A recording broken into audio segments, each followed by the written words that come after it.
Hello and welcome to this video on efficiency. In this video we're going to look at what efficiency means and how it's measured, how efficiency can be improved, and then finally look at the difference between labour intensive and capital intensive methods of production. Let's start off with efficiency. If a business is efficiently using its resources, then we would say that the business is able to produce at a low cost in terms of its resources. So efficiency exists when a business is producing products at the lowest cost per unit. Why is this important for a business? Well, if a business is producing more efficiently, has a lower cost per unit, then it will produce goods at a lower cost than competitors, giving it a competitive advantage and improving its competitiveness. Also, if products are cheaper to produce, the business is more efficient and has a lower cost per unit, then they can generate more profit, and they also may be able to maintain their profits at lower prices if they're reducing their costs per unit at the same time.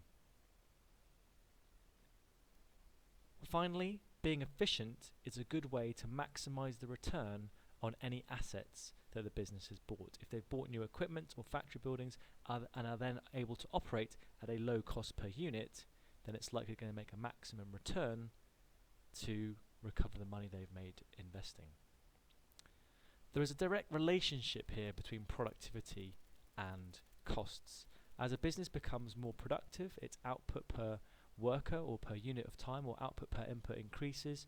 This should lower the average cost per unit. If you're faster making products, you can make more in the same time, being paid the same amount, so the cost per unit should fall over time. So there's an inverse relationship here between productivity and the cost. As the costs fall, the business gets more efficient. So looking at average cost is a good way of measuring efficiency, and sometimes we call the average cost per unit the unit cost, the cost per unit, and we calculate this by taking the total production costs in a given period and dividing by the total output, the total number of units produced in a given period. This is an important formula and you should take it down in your notes. So let's have a look at this diagram. On this axis here we can see the average cost per unit, so a high average cost per unit, and down here a very cheap average cost per unit, and along the bottom, the x-axis, we can see the number of units that are being produced. So what this shows us here is as more units are being produced, the average cost is starting to fall until we get to 300 units produced, and beyond 300 units produced, the average cost of producing each unit is starting to rise. So what would we say about the efficiency of this business? Where is it the most efficient? Where is it becoming more efficient? Where is it becoming less efficient? Well, as average costs are falling, becoming lower, we would say the business is becoming more efficient.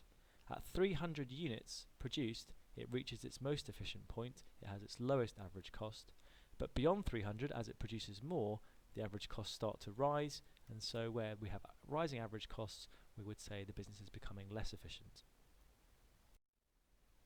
So we can use average cost and unit cost to measure how efficient a business is, and also use that to make comparisons between businesses. Here we have 5 businesses, A to E. We have the units produced, and we have the total cost of producing those units. And so, which of these 5 businesses would we say is the most efficient? Which has the lowest unit costs?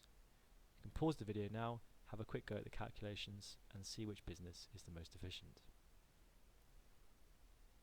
Well, performing the calculation of total costs divided by total output, we get the following unit costs. And from that we can make a comparison and say that D is the most efficient business because it has the lowest unit cost.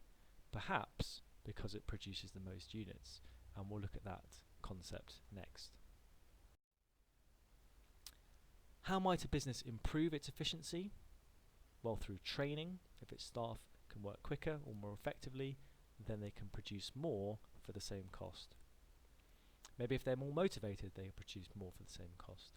If they have better equipment, or they have more equipment, or if they have better quality raw materials, or if they're improved in the way in which they organize production so that they're less wasteful, this will reduce costs, and so the unit cost will improve. next we're going to look at how costs are likely to change with output. So if we consider an example here where fixed costs for our business are £10,000 and the variable costs are £100 per unit, what would our total costs look like? Well, this table here shows us as we increase the number of units that we make, the fixed costs stay the same, the variable costs begin to rise because they vary with the number of units we make.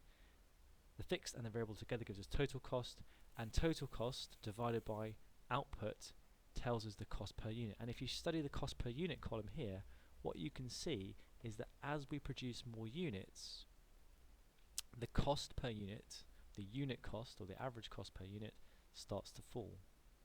So at 50 units it's £300 per unit, at 250 units it's £140 per unit. And this is quite a common concept, that as we produce more, the costs begin to fall per unit. And we call this economies of scale. So take this definition down in your notes. Economies of scale arise when unit costs fall as output increases. So if we consider an example here, when 10 units are made, the cost might be £2 per unit, but as we scale up and buy in bulk, for example, 50 units are a cost of £1.50 per unit. If we produce even more, 100 units, even more bulk buying and better deals, then the cost falls to £1 per unit. So as the output rises, the unit cost falls. We call that economies of scale, and many businesses benefit from this as they grow.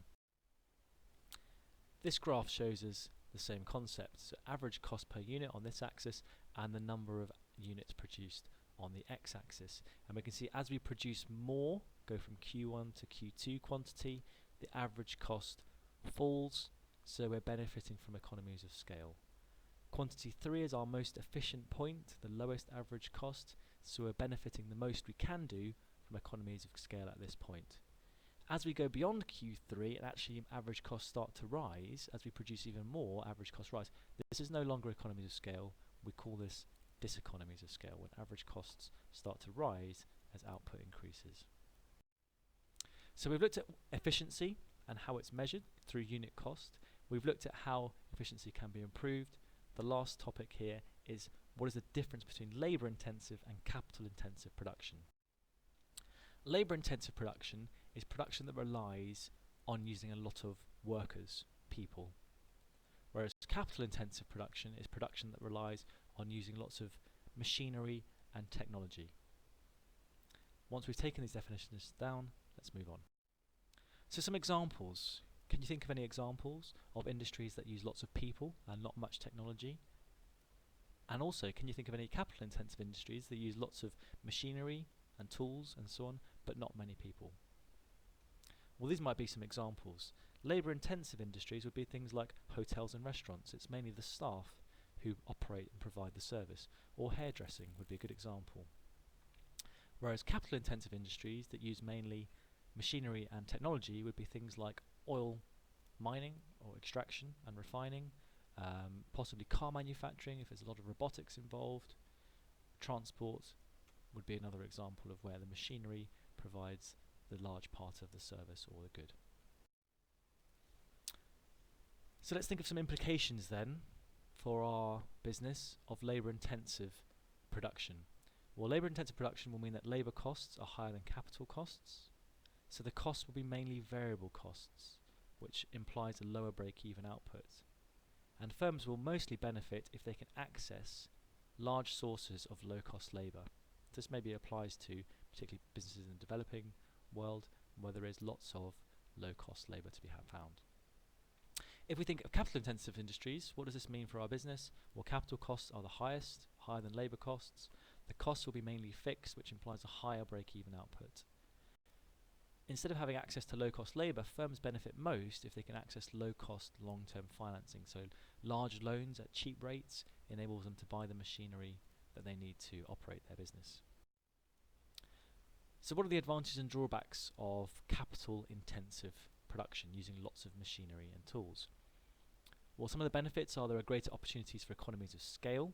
You can produce at very large scale, and as a result, maybe your machines can be more productive, operate 24/7, things like that. Some drawbacks, well, if you're going to buy all this machinery, then that's a significant investment, so a large amount of money might be needed up front. If your machinery becomes obsolete, it gets replaced by someone or something better, then that may have large implications for your business survival. Now let's look at some of the benefits and drawbacks of labour-intensive production. Well, benefits, if the costs are low, because you're operating in a low-wage location, then the unit costs may still be quite low. Labour is a very flexible resource, whereas a machine will generally do one particular job very well. Labour can be retrained and maybe have many skills, and so it can be more flexible in terms of meeting customer requirements or demand. Some potential drawbacks, well, there may be problems with the employee-employer relationship, issues perhaps with unions or working conditions. If you lose your staff, they move to another business, then that could be an issue, and you need to invest in their training. They won't be able to do the job perfectly from day one in many circumstances. So, in this video we've looked at efficiency, how it's measured, how it can be improved, and then lastly we've looked at the difference between labour-intensive production and capital-intensive production. That's it.